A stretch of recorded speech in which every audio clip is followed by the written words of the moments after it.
So we're trying to bring back a bit of currency to crypto by making it very easy to just transfer funds. The inspiration here was things like Venmo and PayPal and Cash App and so on that make it very easy to just, send someone some funds. There's two things. One is literally easy payments, so easy sending of funds for the end user. So it's much more easy to just send someone a link that acts both as the receipt and to transfer funds without having to ask about all these annoying things.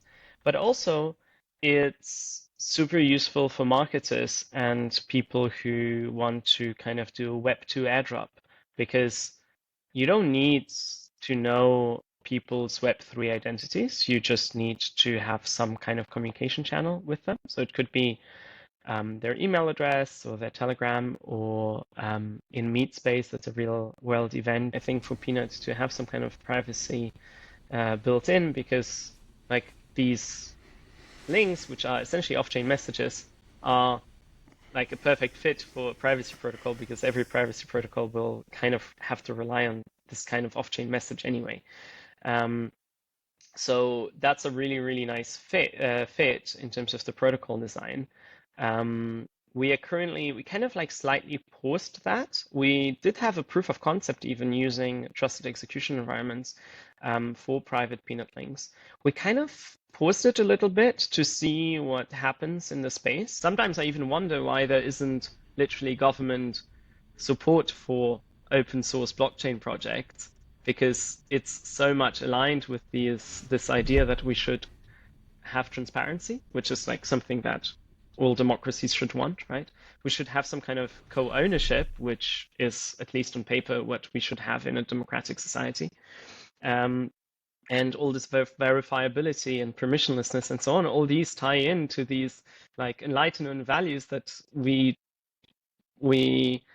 pretend to implement, but actually we don't, right? So I'm kind of curious to see how it goes on a wider social scale. Welcome to episode 13 of Into the Forest with Pine. Today I have Conrad. Conrad, why don't you start off introducing yourself and tell us a little bit about what you're working on? Sure. So I'm a co-founder at Peanut Protocol. And what we do is we make sending tokens easier. So how did you come about with this idea and like how did it kind of start? So you know how in cryptocurrency it says currency? Yeah. And we realized how difficult it actually was to use tokens as a currency. When you want to transfer tokens, let's say I wanted to send you something that's equivalent to $1,000, I would have to ask you, hey, what's your wallet address? Which chain are you on? What's your preferred token? All of that is a lengthy back and forth that seems very, very cumbersome. So we're trying to bring back a bit of currency to crypto by making it very easy to just transfer funds. The inspiration here was things like Venmo and PayPal and Cash App and so on that make it very easy to just, send someone some funds. Can you describe to the audience a little bit about how your protocol works and how people can use it? Sure. So the way it works is instead of having to ask for a wallet address and the chain someone is on, you simply generate a link, a URL, or it could be a QR code too, and then you send that through the messenger that you're using anyway. Or you could be even just standing next to someone in MeetSpace and show them a QR code. So the idea here is that like we have already a communication channel. I already know you, Jack, here from this app.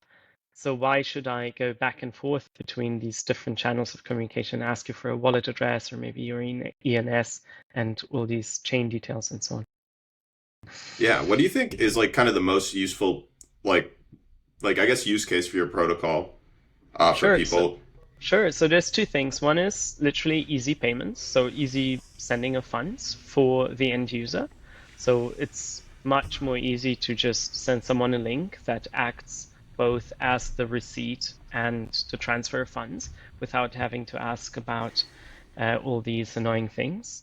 But also, it's super useful for marketers and people who want to kind of do a Web2 airdrop because you don't need to know people's Web3 identities. You just need to have some kind of communication channel with them. So it could be their email address or their Telegram, or in Meetspace, that's a real world event. It could be, just showing them QR codes, and that is enough to transfer tokens to them.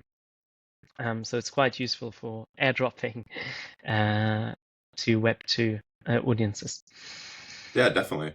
So I was looking on your website and I saw that you guys are like trying to integrate with like different protocols. Like, how do you think like Peanut protocols like integrations can like help other protocols work, and like what are your kind of plans on doing that? Sorry, could you repeat that?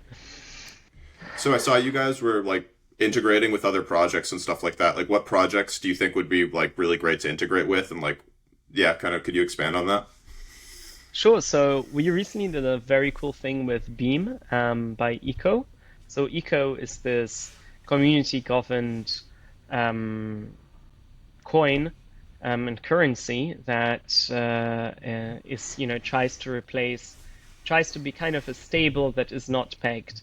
And their vision is to actually, be a, bring back currency to cryptocurrency and actually be useful to people to transfer funds. And they created a wallet called Beam, which is a super neat and sleek experience where you just can use your Twitter or whatever to authenticate. And then, in fact, to send tokens, you would generate a link or show a QR code. And under the hood, that uses Peanut Protocol. And that's one of these integrations that like really excite us because it's just a really, really sleek experience. So you can go to like beam.eco and check out how easy it is to use. It's these kind of things. Generally, wallets are something that we're very keen on because we can help users get onboarded onto a specific wallet too, right? So in the case of Beam, someone receives a Beam link with like $5 on it. Now they have a reason to actually click, generate cTrace via Twitter, whatever, and log in via Twitter, create that, and have an actual Web3 wallet. It's kind of like PayPal grew in the late 90s and early noughties was through this very simple idea of being able to send some funds to anyone who had an email address. Yeah, that's pretty cool. So when I first used your protocol, one thing that really occurred to me was that like you could almost like use crypto without having a wallet. And one thing that I thought, I guess maybe you guys aren't doing today, but I was wondering if you guys are thinking about it, is like maybe creating a way for people to send these coupons from peer to peer rather than directly cashing them out. Is that ever anything you've thought about? Because I think it would be kind of a really cool way to kind of allow somebody to interact with crypto who never even has to get a wallet at all.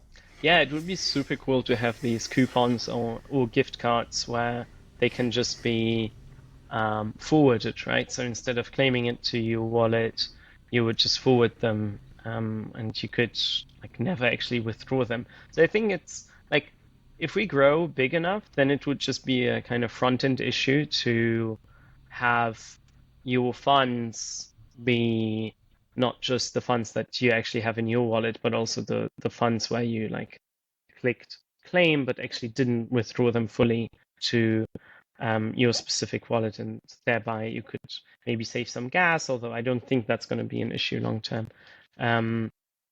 But yeah, it would be cool to have gift cards. We also thought about physical gift cards, so that's a neat way where you can just gift someone some crypto in a non-custodial way, where then that there could be an NFT or whatever attached to it. So one of the cool things you can do with Peanut now, a very recent feature, by the way, is that you can claim multiple. You can put multiple tokens onto your link. So you can do like NFT plus gas token, like native token plus like an ERC20 or whatever.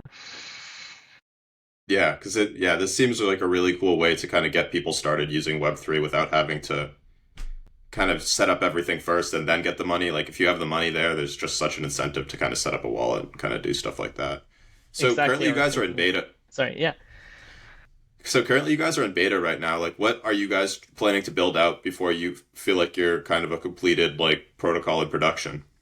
Sure. So right now we're still adding lots and lots of features. So the thing with the multiple tokens in every link that I mentioned, that's just something from literally this week. So that's very exciting. And once we have something that is a bit more stable in terms of new features, we'll move out of beta. But that being said, I think it's worth mentioning that on protocol side, there isn't really a way to lose funds. So one of we have several safety features such as um, the sender always being able to withdraw the funds even if they lose the password. So the way a Peanut link works is you have a link and then there's a password that unlocks the funds in that link. So you can imagine it as if I'm putting some money into a little chest. I lock it up and then I send you the key off chain. And the chest is on chain. I send you the key via this link or URL. And that's um, as a sender, I can always withdraw. So that's one big safety feature that we have. So um, it's not really a matter of like worrying about stability or people losing funds. It's more about like literally adding features every month. Yeah, totally.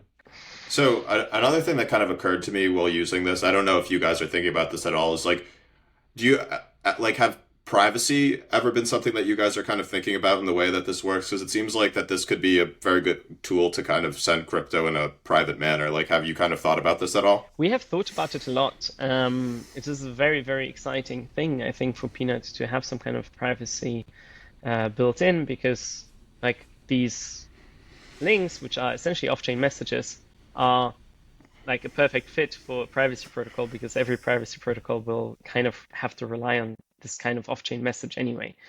Um, so that's a really, really nice fit in terms of the protocol design. We kind of like slightly paused that. We did have a proof of concept even using trusted execution environments for private Peanut links. We kind of paused it a little bit to see what happens in the space. We like, I think we are extremely useful for onboarding. And that's the main thing we wanted to focus on and not dilute our attention too much to this completely separate use case, which is more directed to power users. I really hope that very soon, like in a few months, we'll be able to revisit that as a feature and maybe collaborate with some protocol that is already, kind of is privacy focused. Yeah. So, kind of zooming out a little bit and talking about like the greater crypto ecosystem, like what kind of things in the crypto ecosystem like really excite you and like kind of why are you kind of here? um, I'm super excited about well, self-custody and decentralization and the fact that stuff is composable in Web3. So I think it's an extremely unique feature when you think about finance, about the financial system, which is all these like very closed off systems. Even with open banking and so on, they're still very, very closed. That me as a guy literally in a basement, in a tiny studio flat, can build something that allows people to transfer actual value. And I can do that, and it's completely open, and anyone has access to it. It's completely permissionless. I think that's incredibly exciting, and I really see the potential here because these closed and also over-regulated systems are yeah, they're just not fit for purpose, I think.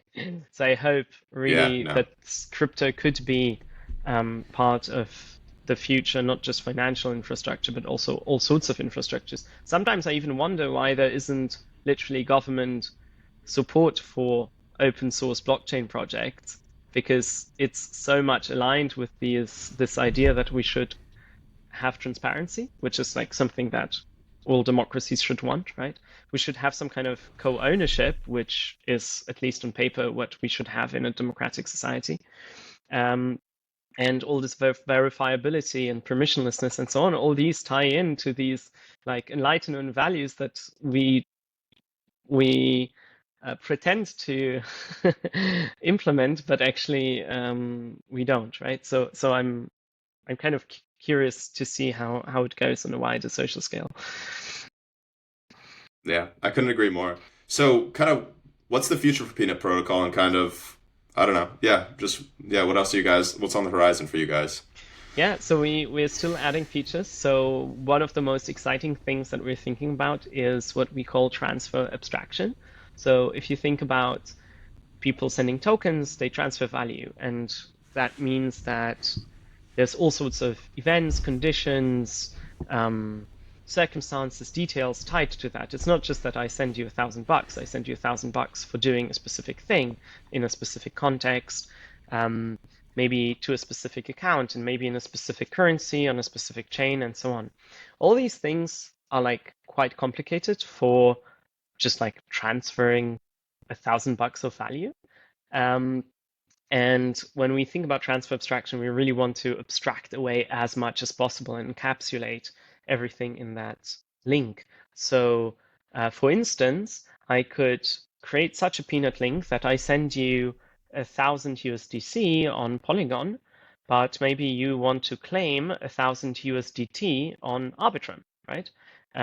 It's the same thing. You can programmatically add in a bridge and a swap in a way that is completely in the background for the end user, and the end user just sees, well, you received $1,000, and you can choose to claim in whichever thing you want. Same for the other direction, right? You might want to receive $1,000, and now I'm able to top it up. That request, that payment request, I can top it up in whichever way I like. And I'm very excited about that because I think that's extremely unique to crypto and DeFi.